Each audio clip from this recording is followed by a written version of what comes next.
Hello everybody, thank you Hilary for the introduction. I just thought I'd introduce myself. My name's Sarah, and as Hilary said, I've got lots of experience of working with people with lots of different disabilities.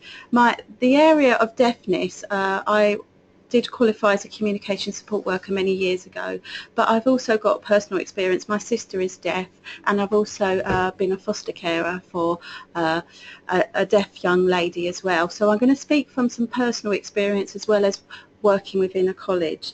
So first of all, as Hilary said, we're going to look at the difference between deaf as a capital D and deaf with a small d, and why that is important when supporting people. So if you look here, deaf with a capital D normally means that a person is prelingually deaf, and what we mean by that is they haven't acquired language before they become deaf. So they're going to be at a very early age, maybe from the age of under 3.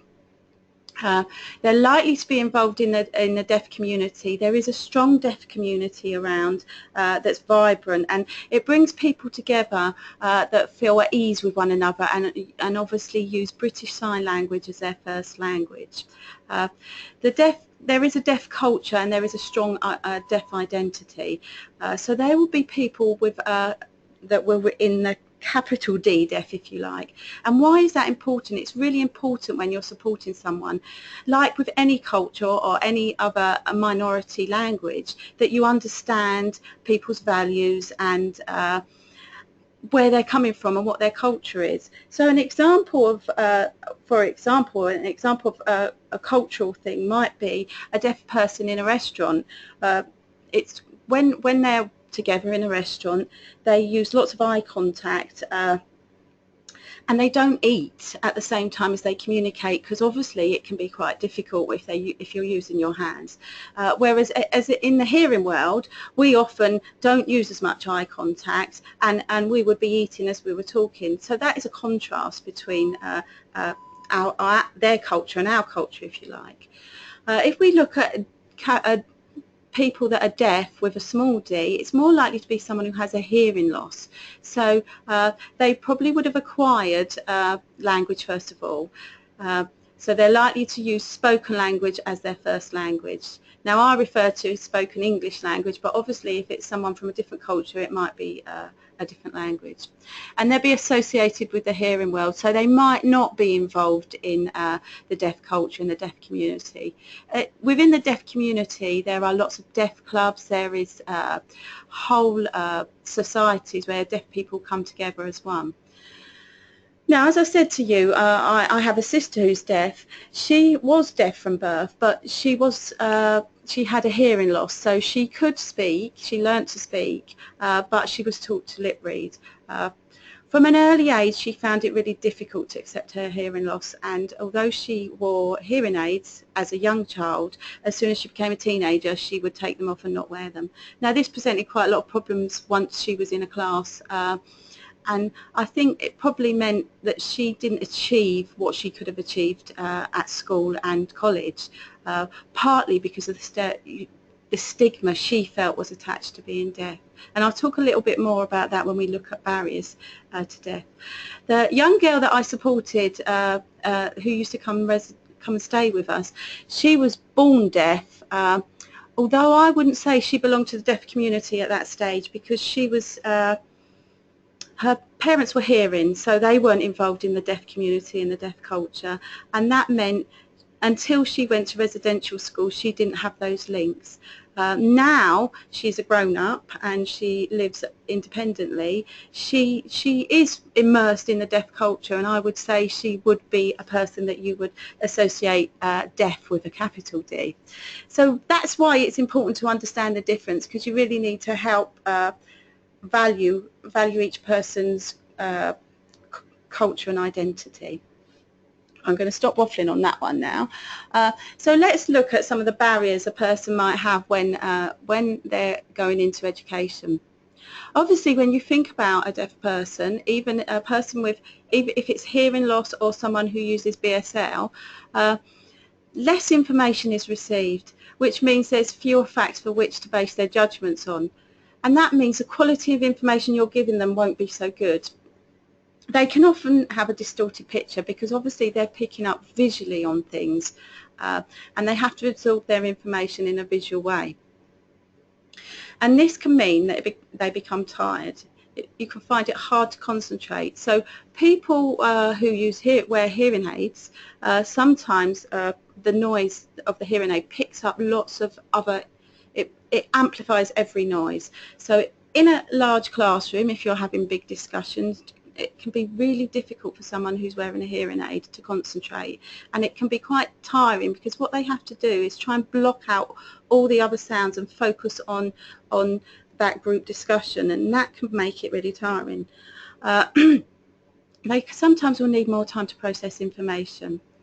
And where I put here the restriction on incidental learning, sometimes in class, there will be times when someone might say something in a group discussion that is on the other side of the room, and the person with the hearing loss or someone who is a BSL user might not hear that, so then they miss all that information, and unless there's someone there to interpret or to feed that information into them, they miss some quite important things sometimes. Now this means that they might become a passive learner. So I'm going to go back to what I said about my sister. As a teenager, she would not wear her hearing aids and she would sit at the back of the class. So obviously she didn't hear anything that was going on. She could read what was on the board and read her notes and that sort of thing. But what it meant was she would just become passive. She tried to make herself invisible and wouldn't actually make any connection with anybody. And in a large class of naughty girls, she was sort of ignored, really, and it meant there was large chunks of her learning that she missed, and therefore when she sat her qualifications, she didn't pass them. There's others where it might mean that they present poor behaviour to avoid tasks. So if they don't understand, they've missed information and don't understand what the task is, they might present some type of behaviour to avoid that task because they don't want to look silly in front of their peers. So they are all barriers to learning. So how do we reduce those barriers? Well, it's really important to look at understanding a person's needs. So if the teacher at that time, now we are talking a few years ago for my sister, I won't reveal my age, but I'm old. No, not really. So there wasn't support, there wasn't learner support assistance in the class and that sort of thing. But if the teachers had understood her needs, they might have been able to put her at the front of the class, they may have been able to check her understanding, check that she was involved and that sort of thing. So it's really important we understand a person's needs.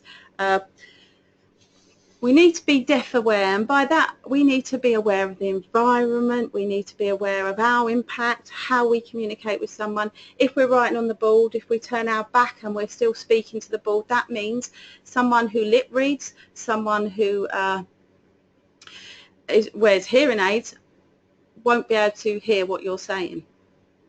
It helps to give resources in advance. Especially if you're using things like YouTube clips. Lots of people use YouTube clips, and I do in training when I deliver training.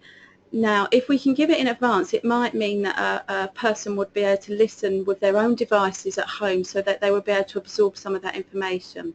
Obviously, it's much harder if someone is a BSL user, but if you have a communication support worker in the class, it might mean that the communication support worker may be able to watch the clip in advance and then support that person separately. Also, it's really important that you make sure you get their attention before you communicate with them, because if you start a conversation and you're not giving eye contact or you're not making it aware, they might miss the start of the conversation, and it's really important that when we have conversations, the start bit is the important bit. In the deaf community, in order to get a person's attention in large groups, they use light switches. They flash the light switches on and off to indicate, actually, it's time, I'm going to be communicating with you, please look at the front or whatever. So there are lots of tips that you can use to ensure that someone is looking at you, or groups of people are looking at you, but that's just one example. I think it's really important to look at what information a learner may be missing. So if there is incidental learning going on, to look at how we might include the person in that learning. That's really important. Moving on. I've already said that. But give learners more time to complete tasks. As I said, it can be really difficult to concentrate for long periods of time. If you've ever been in a situation where you found you can't hear things, sometimes I tell people to watch the news but turn the volume down and see how much information they can actually lip read. It is really hard. About 30% of the information we get is where we manage to read from a person's lips. Lots of words look very similar and they are completely different. So it's really important that we give people rest breaks when we're communicating with them.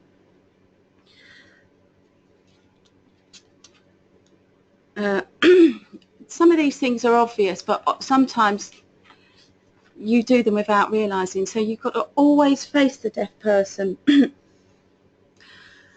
try not to cover your mouth, because people rely on lip reading a lot. Sometimes it might be a way to tell them the subject you're going to talk about first, because knowing the context of a conversation helps people to start to spot certain words. Now, I say this to some people, obviously beards are really trendy at the moment, but it can be really difficult for people when there's that are lip reading, where a person might have lots of facial hair.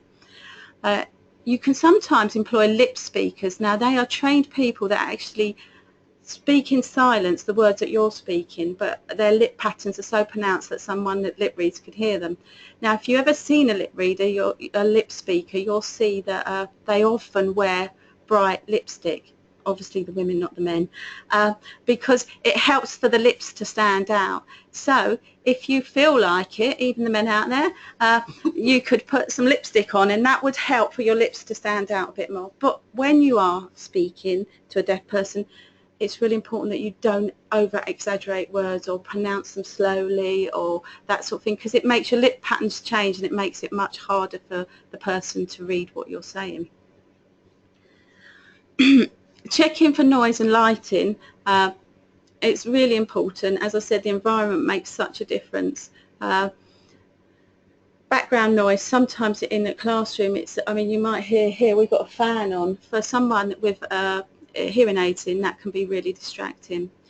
In a classroom, it might be the projector. Projectors they do make a noise, and we're quite good at, if you like, ignoring those noises, but someone with a hearing aid, it amplifies everything.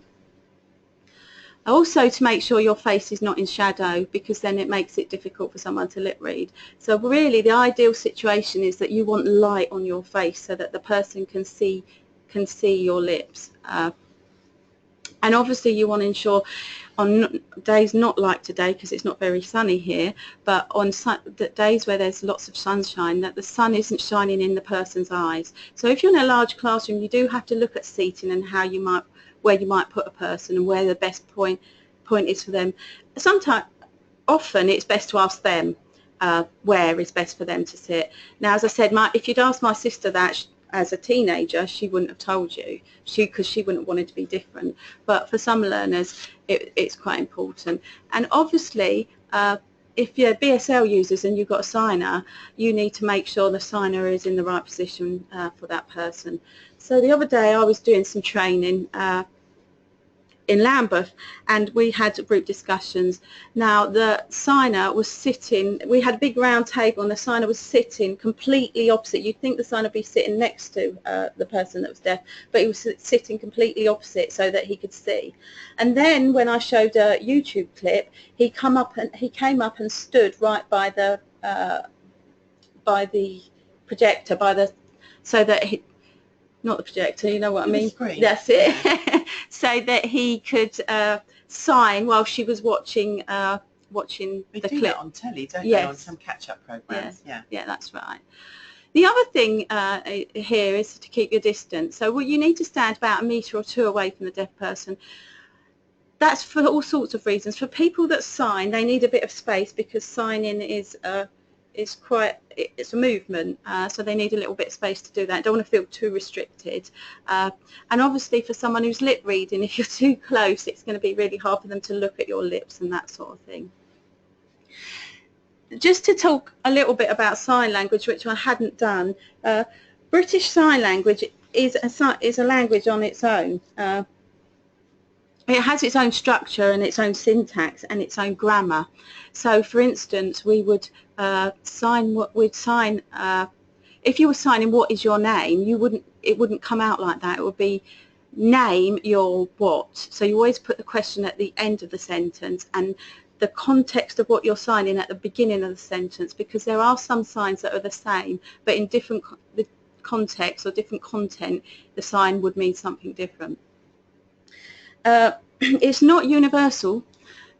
We have a dialect even in this country, so if you do signing down in London, for instance, and you go to Scotland, some of the signs will be different.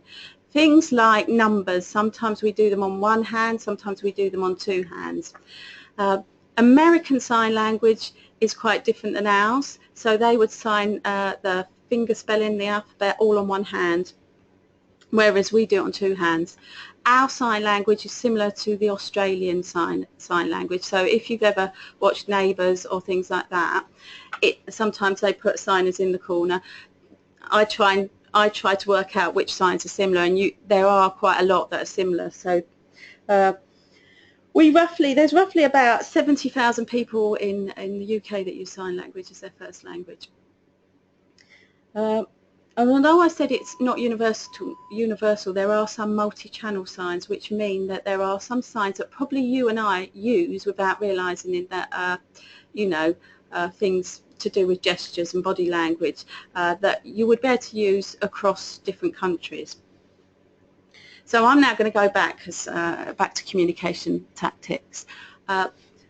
So what I've said already is it's really important to speak clearly, slowly and steadily, not too slowly, just slightly slower than I'm talking, because I think I'm talking quite fast at the moment. Don't shout or exaggerate. I've already said that.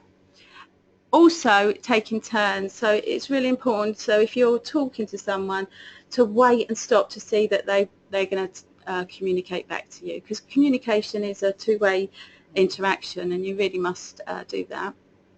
And that can be hard in a group, in a class situation where you've got lots of people shouting at you.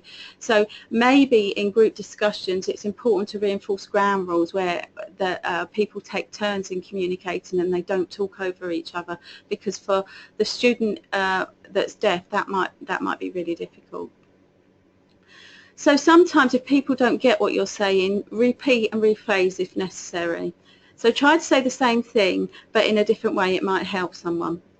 It might be that the vocabulary is too complicated, or that they can't read those words on your lips. So try to rephrase things. Write things down if you think that's going to help. Don't be afraid to say you don't understand. Never say, pretend you've understood what someone's saying. I've said that already, haven't I? Make sure you have the person's attention. If you're in a conversation, identify yourself clearly. Make sure that you're in the best position. And I think with sign language, you normally do this naturally. You use gestures and facial expressions. But obviously, if you're communicating to someone with hearing aids or hearing loss, it's still important to use those facial expressions and gestures, because we read so much information about our body language. You do a slide, Hilary, don't you, where you show about how much body language is read. What is it, about 70% or something like that? We get so much information from our body language. It's about 55% body language, and the tone of voice is 30 odd. So the words are only a very small percentage. Yeah, so it's really important to use that effectively. Taking regular breaks, we've already said. Said that already. Make sure that you take turns. Check for person's understanding. Make sure they've understood what you said, and keep your voice down as it's. Otherwise, if there's too much noise, it really is uncomfortable for someone with a hearing aid. I've said here, learn finger spelling, because like any language, if you go to Spain or France, people are really really pleased if you can use their language. So even if you can learn a tiny bit of finger spelling, it really helps to build that relationship of trust and rapport with a person. So that's really important. The other thing about if you're having a signer in the class, a communication support worker, it's really important that when you talk to the learner, you don't talk to the communication support worker or the interpreter. You're facing the learner and you're speaking to the learner. And yes, the communication support worker might be signing, but the conversation is between the two of you, and that's really important. I think I've rambled on enough now. Thank you, Sarah. I mean, look, everyone, if you've got questions, and now's the time to jot them down, and I'll check on the question sheet in a moment. But I've got some questions, so me first.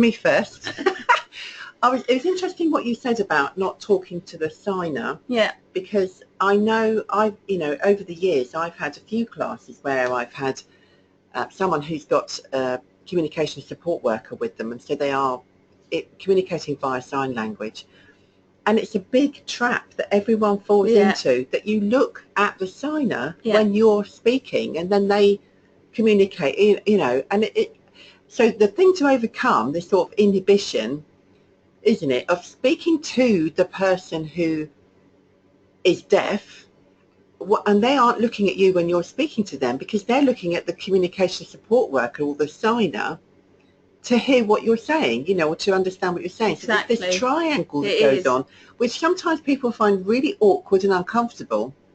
But and certainly from my perspective, I did. But you quickly overcome that if you need to communicate. That's the way to do it. And the relationship is being built then with the learner and not with the support worker. That's what happens. Well, often it's left to the communications. When I was in the role as a communication support worker, I sometimes went into this class once where the lecturer didn't actually like communication support workers in there, so would make it quite difficult, and it was a mechanics class, so it was quite challenging for me for the vocabulary, because I hadn't used much of it before. And he would do that sort of thing. He'd deliberately make a point of looking at me to try and then make a joke and see, right now, try and sign, that sort of thing. And that meant that the relationship between the learner and the lecturer wasn't there. It just wasn't there. He was all the time with the communication support worker, and it was such a shame, because that bond needs to happen in some way. The other thing I was thinking about was the noise, because this is deaf with a small d, isn't it, because it's someone who's got hearing loss, and perhaps quite profound hearing loss. But if they're wearing hearing aids, and I know this from actually my parents, when they started wearing hearing aids, it was a joy to all of us that they could now participate in conversations, but they don't like wearing them because they can hear everything. And where you can sort of zone out of the things you don't want to listen to, or your brain just does it automatically. For someone who's... You do over time. Hearing aids have got better, so a lot of youngsters will have the better hearing aids. So my mother-in-law's just got a hearing aid, but as older people, they give them the cheaper ones, if you like. So my sister's got much better ones. They're all on the NHS, but you do learn gradually. So the digital ones are much better, but you do learn gradually, like we've learned, to zone out. So what they have to do, it's really painful to begin with, and they have to keep wearing the hearing aids, keep wearing them till they gradually learn how to learn it almost. Like how we learn. We did it automatically without realising how we can ignore noises. But my sister, she's 50 now, or next year. It's taken her up till last year to actually wear her hearing aids properly and be able to zone out and persevere with it, really. All those years. And that's because as a teenager and a young person, she wouldn't wear those hearing aids at all.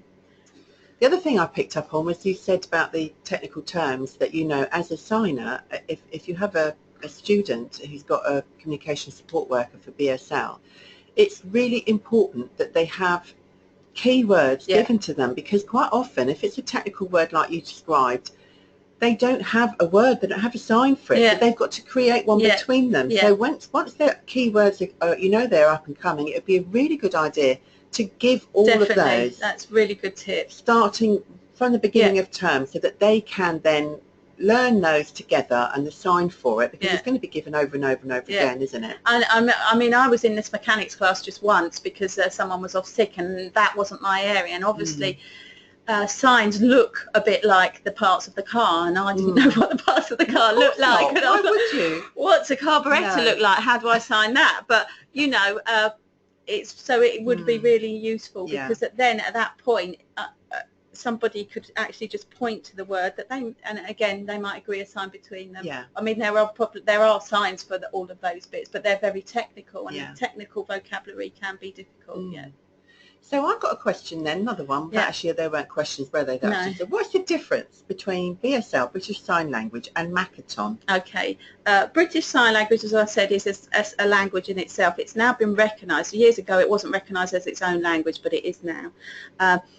Makaton, so it has its own syntax, it has its own grammar. It's quite fascinating. It's a visual language. Makaton is a sign, speech and symbol program for people with learning disabilities that's been developed from British Sign Language. It follows the English structure, so we would speak and sign at the same time, whereas in BSL we don't follow the English structure. So yes, it's much more simplified, if you like, to make it easier to communicate with someone. So you still use some of the Makaton, some of the BSL signs, but not all of them, and some of them are simplified. Okay. So you know, you talked earlier about the alphabet as well, learning the alphabet. What you can explain to everyone about that, where they might be able to do that. Well, I'm going to just look and see what other questions we've got, Sarah. So would you mind explaining about where you can learn that? I mean, to learn the alphabet is really quite straightforward. There are lots of YouTube clips which you can use. Definitely go on those, and you can also download an alphabet sheet. So basically, when you're learning the alphabet, you're using both your hands. So whatever hand is most prominent is your pen hand, and the other one is your paper hand. And sometimes you will take your pen hand, so my hand is right, and the vowels, we would just point at the vowels we'd hold out our hand and we'd point to our thumb, which is A, and then we'd point to the next finger, E, and then I and O and U. So that they are the vowels, and they are quite easy to learn.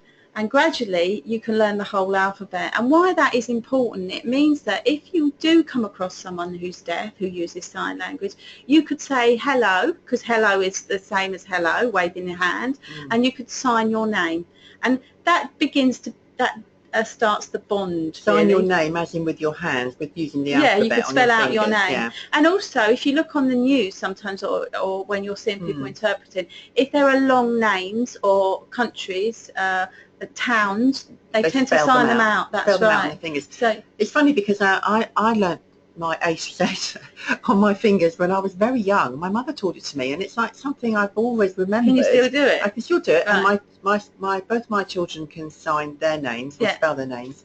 But I never thought about the YouTube thing. So it'd be a good idea, wouldn't it? If you know you've got some learners who have some sort of impairment that way, they will know that, won't they? So but also it's good because, I mean, some of the kids when they have deaf units alongside school, some of the kids, all the kids learn to sign. So it's good to teach like the class bits of sign language. And it can be fun.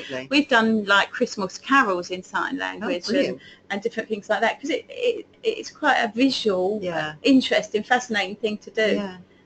Learning just a few things is like you say, when you go abroad, I think one or two words. I mean, I was on a train the other day, and this chap was walking through the train giving everybody a note, and nobody would look at him and give him eye contact. I suppose people are so conscious that something might happen. And he was actually deaf, and I was on a train that split in half, and you had to be on a certain half of the train to make sure you got off on the right station when it split. And all that the note said was, am I on the right part of the train for this? But no, luckily I could sign, so I started signing to him, and we had a great conversation. But even if you could have just signed a little, fingers felt out which part of the train that bit was going to, it would have really helped him. It would have really made him feel someone at last part of the community, because people were just giving him, they were avoiding him completely. They wouldn't look at him. It was got a couple of things from Sharon here about different types of hearing aids. Do some suit different people's hearing loss more than others? And so I guess the digital ones you were talking about. Yeah, obviously it depends, and you have to have an audiological a test. And it is perseverance. So digital ones are much better. They're much smaller, and they can go inside the ear, and you don't see them More so invisible. much. And they pick up, they're much clearer information. The other thing I didn't talk about was cochlear implants. The girl that I've done a respite with, she's deaf, and her parents wanted her to have a cochlear implant. A cochlear implant is something that actually, what happens is they cut open your head, they put a magnet inside your head, and sew it back up, and then you have something on the outside. And the idea is that it raises the hairs in the ear that help to vibrate the sound. Now, she had that done, and because she's now immersed in the deaf community, she finds she doesn't actually want to switch it on. So you can switch it off or switch it on. Oh, right. And she switches it off most of the time. Now it's major head surgery. They had to cut your head right open.